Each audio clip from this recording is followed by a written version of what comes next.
This is a book review of The New Great Depression. We are Accessory to Success and review a lot of business books here. We have an email newsletter we send out once a week, which you might enjoy if you like business books. There's a lot of content from all these great business books, recommendations, releases, things like that.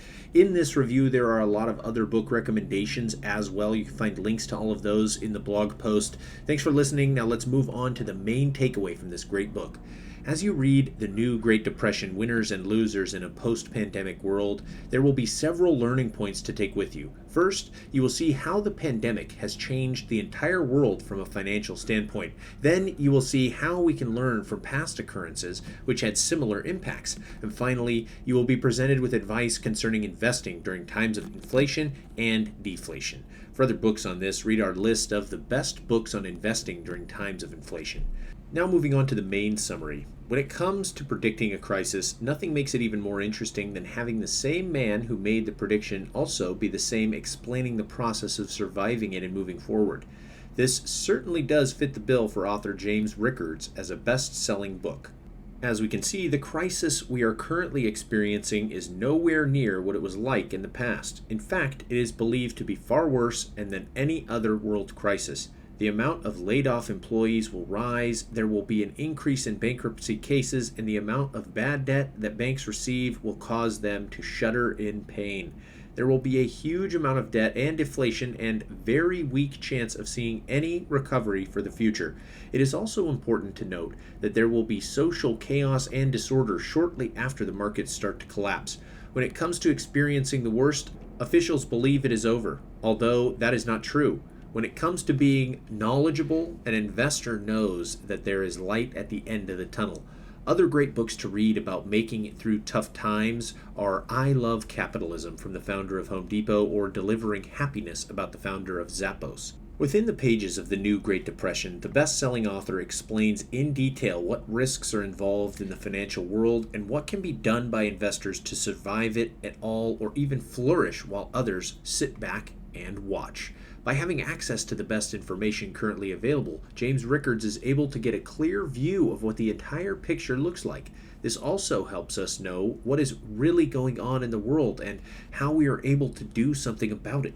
The New Great Depression, Winners and Losers in a Post-Pandemic World truly is a book to be read regardless of being a fan as well as for an investor looking to have a clear understanding of wealth preservation and to do it during the pandemic. To service clients better for your business at this time, read the book They Ask, You Answer. According to the book, there were many policies that ultimately became bad choices and which helped lead to the collapse of the economy.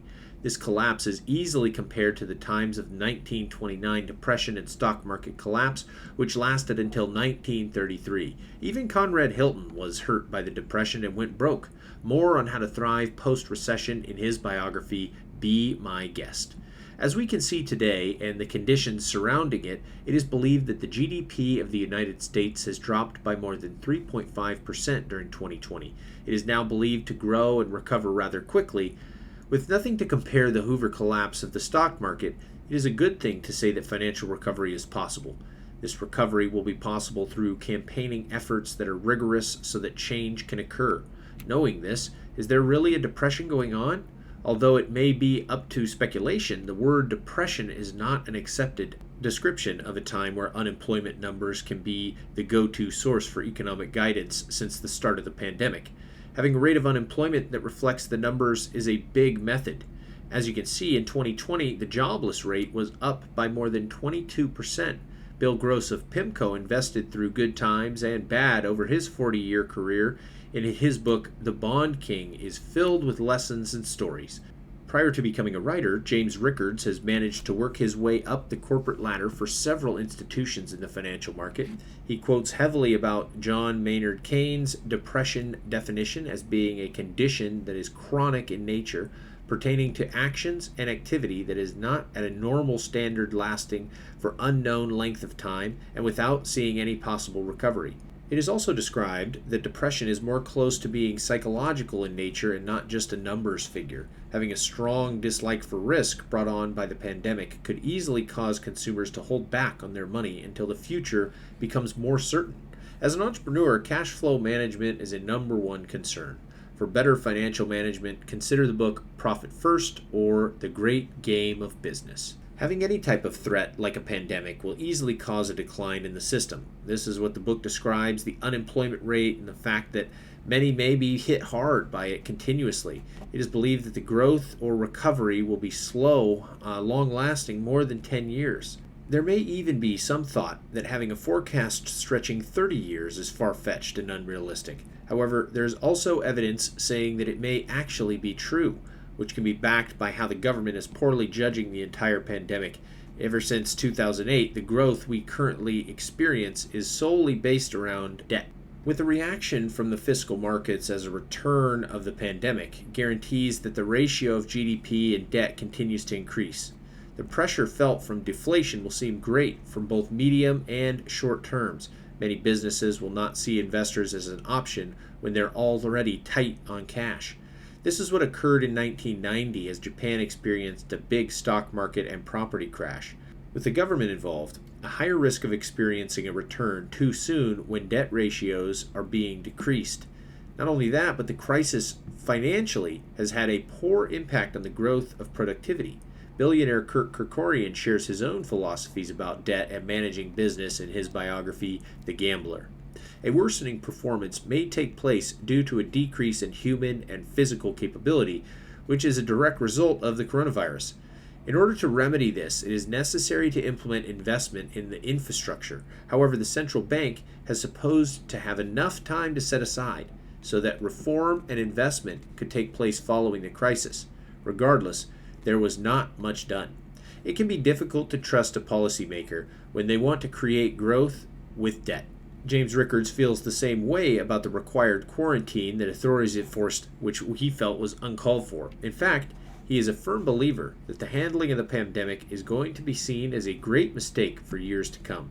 Despite that, it is accepted that the government has done a great job in keeping healthcare protected, as well as using valuable time to have a developed vaccine in the works. With the Federal Reserve, the performance has seen a subpar throughout the crisis and blames Wall Street for inflating what savers had. It was also thought that the dollar would become devalued by gold, as was the case during the original Depression. This would have been an interesting turn of events if it had come to be. Investing during inflation. As the new Great Depression comes to a close, the reader is given some sound advice on investing during inflation. The key point being centered around building a sound portfolio that will withstand inflation. Besides this, other insights exist within the book, which makes it an evergreen read. Some say to ensure your investment portfolio, it sounds as if investing in precious metals such as gold and silver. These precious metals have always been known to remain resilient when inflation hits. However, there is a disadvantage of having these precious metals, and that involves their inability to produce additional income. Investing in commercial real estate is another option that lessens the effect of inflation because it's designed to generate income in the form of lease agreements. Investing in stocks can also provide protection against inflation by allowing the investor to own a certain amount of a company. The best type of stock to consider is a cyclical stock, which is able to change along with the economy. About the author, James Rickards. Throughout his career, James has seen his share of finance and business. He is the current editor of a newsletter known as Strategic Intelligence, as well as director of his James Rickards Project. He has written several other best-selling books and has made his presence known throughout government. Mr. Rickards currently holds a director position with the New York City-based merchant bank Tangent Capital Partners, LLC. Along with that, he also holds a senior management position with Omnis, Inc., within this market intelligence division. This consulting firm is headquartered in Virginia. Additionally, James Rickards enjoys managing risk, investing, counseling others within the capital and financial markets. His experience spans for more than 30 years, and today he continues to provide guidance on major government branches such as the intelligence community and Department of Defense concerning financial situations happening globally. He also took part as the Pentagon-sponsored financial war game facilitator. This has been a book review of The New Great Depression by James Rickards. Hope you've enjoyed it. There's a lot of other book recommendations we've made in this review. You can find links to all of those in the blog post. While you're on the site, don't forget to subscribe to our email newsletter. We send that out once a week, and it has a lot of other book information that you might enjoy if you enjoyed this review. Thanks for listening, and we'll see you in the next one.